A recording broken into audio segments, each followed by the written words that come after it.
We're here because free speech is under attack.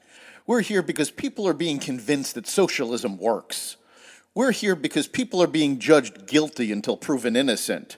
We are fighting back with facts. This is not a safe zone, so buckle up, Buttercup. This is the raw, naked truth.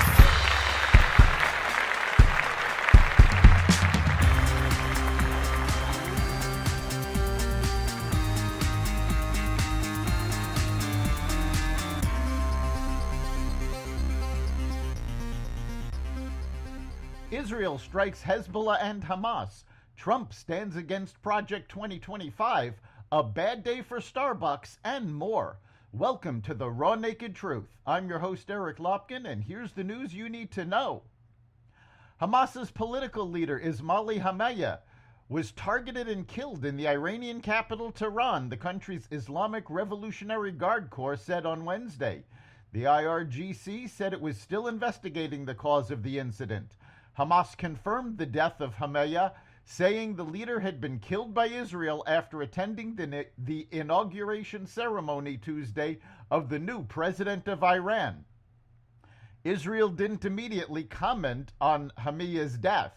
Israel has said it would target Hamas leaders for launching the October 7th attacks that sparked the war in Gaza. The elimination of Hamas's leader followed the Israel Defense Forces carrying out a strike in Beirut on Tuesday, targeting the Hezbollah commander who orchestrated the recent attack on a children's soccer field. In a post on X, the IDF said its forces carried out a targeted strike in Beirut on the commander responsible for the murder of the children in Majd al-Shams and the killing of numerous additional Israeli civilians. At the moment, there are no changes in the Homefront Command defensive guidelines. If any changes will be made, an update will be released. Details to follow, the Post said. Hezbollah crossed the red line, Israeli Minister of Defense Yoav Gallant wrote on X.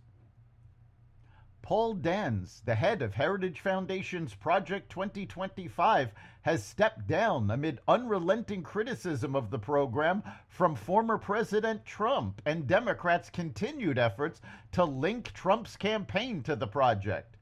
Billed by Heritage as a blueprint for a future Republican administration to restructure many parts of the U.S. government, Project 2025, also known as the Presidential Transition Project, launched in April 2022 and is not associated with Trump's campaign. Trump called the program absolutely ridiculous and abysmal as the then Biden campaign was zeroing in, pointing to the 900-page conservative plan to steer voters away from a second Trump administration. Karen Attiah, the co-chair of the annual National Association of Black Journalists convention, stepped down Tuesday because former President Donald Trump will speak at its convention and career fair in Chicago on Wednesday. NABJ on Monday announced that the Republican presidential nominee would participate in a conversation with journalists at the convention before attendees, sparking controversy among some members of the group. The group said the event with Trump will be moderated by Rachel Scott, the senior congressional correspondent for ABC News, Fox News' Harris Faulkner, anchor of the Faulkner Focus and co-host of Outnumbered, and Semaphore Politics reporter Khadija Koba. Vice President Kamala Harris was also invited, but declined to appear. Attiah and several other members of the convention appear to believe that interviewing Trump at the convention will torpedo the liberal agenda they have been pushing in place of impartial journalism. Starbucks had a bad day on Tuesday. The coffee giant's mobile ordering system went down in the morning, though service was mostly restored by the afternoon. Things got worse after the company reported deeply underwhelming fiscal third quarter earnings, missing on revenue estimates while posting a decline in same-store sales for the second straight quarter. Starbucks is grinding to emerge from its sales slump amid inflation, increased competition, and pressure from activist investors. T-Mobile is sneaking into the cable industry's backyard. The second biggest cell phone carrier by subscribers has pieced together at least 5 partnerships with fiber optic internet providers that could serve millions of customers in the coming years.